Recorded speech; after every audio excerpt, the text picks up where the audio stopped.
Agradecemos que estén de regreso con nosotros en tu programa A Una Sola Voz. En esta ocasión estamos hablando acerca de la sabiduría que proviene de Dios.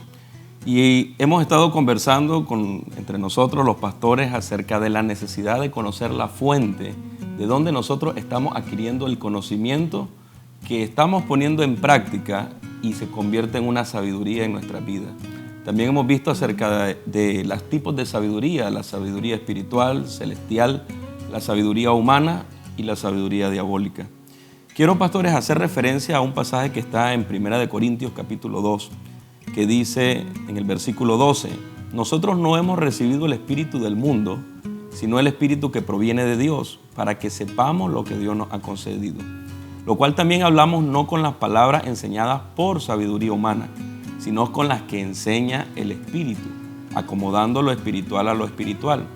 Pero el hombre natural no percibe las cosas que son del Espíritu de Dios, porque para él son locura y no las puede entender porque se han de discernir espiritualmente. Pero en cambio el hombre espiritual juzga todas las cosas, pero él no es juzgado por nadie.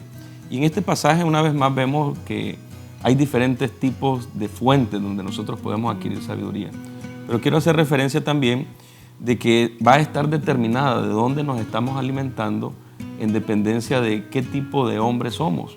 Y la palabra de Dios habla del hombre espiritual, del hombre natural y del hombre carnal. Y cuando queremos ir a ver la fuente de donde nos estamos alimentando, va a depender de qué tipo de creación nosotros somos. Definitivamente hay que nacer de nuevo para nosotros podernos conectar a la fuente, que es Cristo, como lo decía el pastor Vladimir, que es la sabiduría de Dios reflejada en el mundo, para poder recibir la sabiduría que viene de lo alto, para poder discernir la palabra de Dios. Y esto nos lleva a entender que por mucho que nosotros querramos que toda la gente tenga acceso a una sabiduría divina, a menos que haya habido una renovación en su ser, no van a poder acceder a ella, porque el hombre natural no discierne las cosas que son del Espíritu. Sí, estaba meditando en un versículo que está en Colosenses capítulo 2, verso 1, porque quiero que sepáis cuán gran lucha sostengo por vosotros y por los que están en la Odisea y por todos los que nunca han visto mi rostro. Hace referencia a lo que acaba de decir usted, aquellos que aún no han conocido a Cristo, para que sean consolados vuestros corazones unidos en amor, hasta alcanzar todas las riquezas del pleno entendimiento. Hace referencia a la madurez, que la sabiduría también tiene que ver con un proceso de madurez que vamos adquiriendo en el tiempo y con los procesos, a fin de conocer el misterio de Dios, el Padre y de Cristo, en quien están escondidos todos los tesoros de la sabiduría. Volvemos a la persona de Cristo. En Cristo están escondidos todos los tesoros de la sabiduría y el conocimiento. Verso 4, y nos da el razonamiento de por qué nos dice lo primero. Y esto lo digo para que nadie os engañe con palabras persuasivas, que es lo que estamos viviendo hoy. O sea, un programa como este, mientras estamos conversando de la palabra del Señor, está fluyendo una sabiduría que proviene de Dios, pudiera en este mismo momento traerle luz a alguien que va a decidir algo. Y creo que una práctica muy sana es saber de dónde viene la sabiduría. Lo segundo es que si la acción que voy a tomar o la decisión le agrada o no le agrada a Dios, que es temor de Dios, es el principio de la sabiduría. Muchas veces uno quiere tomar una decisión de algo y no consulta a Dios. Y consultar a Dios tiene dos facetas, una en la Sagrada Escritura y dos en tu oración personal. Inevitablemente de las dos fuentes, ya sea de tu intimidad con Dios o con la Escritura, que también es Cristo, vas a tener la solución o vas a tener la palabra de sabiduría exacta que necesitas para tomar la decisión. Lo que pasa es que hemos sido muy independientes. Entonces, mientras vamos avanzando en el proceso de crecimiento con Dios, vamos madurando. A medida que maduramos, vamos haciendo las cosas con mayor sabiduría. Y esa sabiduría tiene que ver con la dependencia de la palabra del Señor. Entonces, van a haber gente que nos va a querer persuadir de no hacer las cosas bíblicamente, que nos van a mostrar otros caminos más sencillos o más rápidos. pero al final no van a tener el producto de vida que solo la sabiduría de Dios nos puede dar. Por ejemplo, ¿cómo estoy criando a mi hijo? ¿Bajo qué principio? ¿Bajo qué concepto? ¿Bajo qué tipo de doctrina? Mi doctrina, la doctrina del mundo o la doctrina de la Escritura. ¿Por qué es importante con mis hijos? Porque son esa generación que Dios puso en mis manos, de la cual se espera fruto. Y los frutos que van a dar van a estar correspondientes a la sabiduría con la que los criamos o desarrollamos.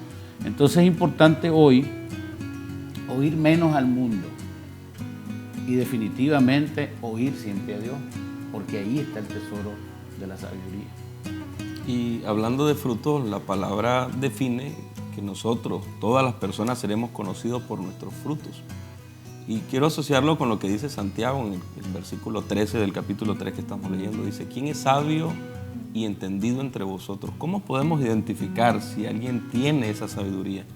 ¿Cómo podemos identificar si alguien tiene ese entendimiento y esa revelación que viene de la palabra de Dios y viene de la comunión? Y Santiago responde, muestre por la buena conducta sus obras en sabia mansedumbre. Y habla acerca de características de un carácter de una persona sabia. Pero quiero centrarme en lo que dice la palabra, muestre, una demostración, que haya un fruto evidente de que esa sabiduría que tienes proviene de Dios. Y al final somos carta abierta para la familia, para las personas que nos conocen y aún para el mundo. Nuestros frutos van a ser evidentes en las demás personas.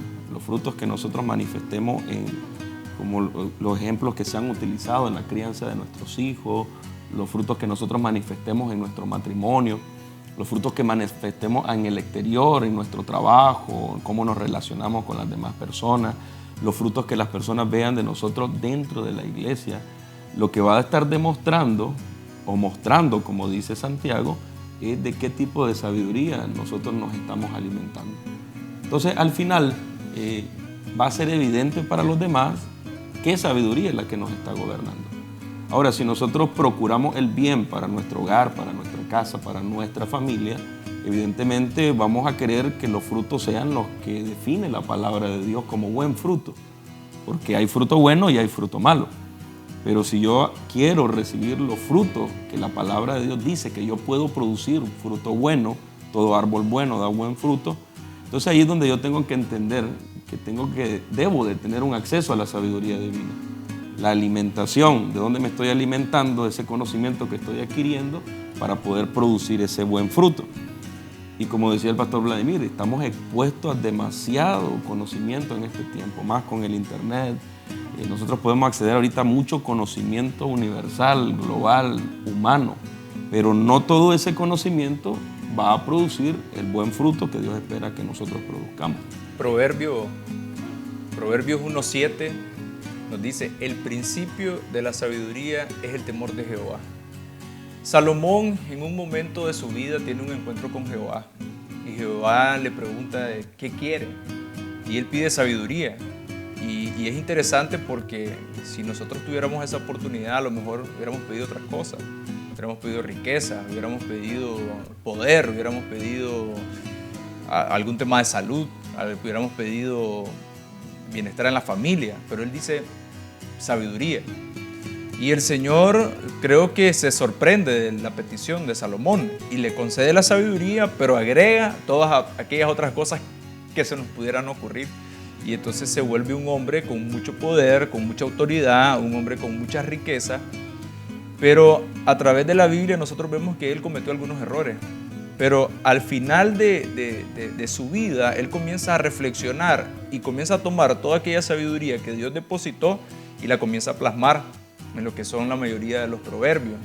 Y es interesante que un hombre que experimentó cualquier ámbito que en lo natural nosotros le pudiéramos llamar éxito, cualquier ámbito, lo tuvo todo, fama, dinero, autoridad, él lo tuvo todo, pero él concluye en este verso diciendo, el principio de la sabiduría es el temor a Jehová. Y decían ustedes, temor es una reverencia al Señor, es decir, no es mi voluntad, sino que se haga la voluntad de Él.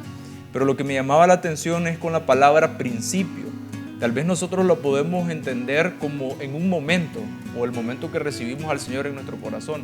pero realmente en el original esta palabra principio está haciendo un énfasis que es algo constante, es decir, no tiene que ver en un momento o en un lugar, sino que es algo constante, es algo del día a día, es algo donde nosotros no nos separamos de eso, sino que siempre la prioridad en nuestra vida es hacer la perfecta voluntad de Dios.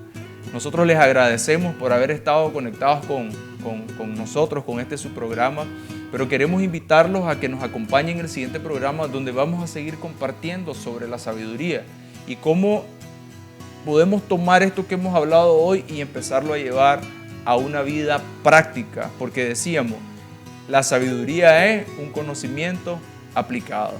Muchas gracias y que Dios les bendiga. Somos uno en Cristo, uno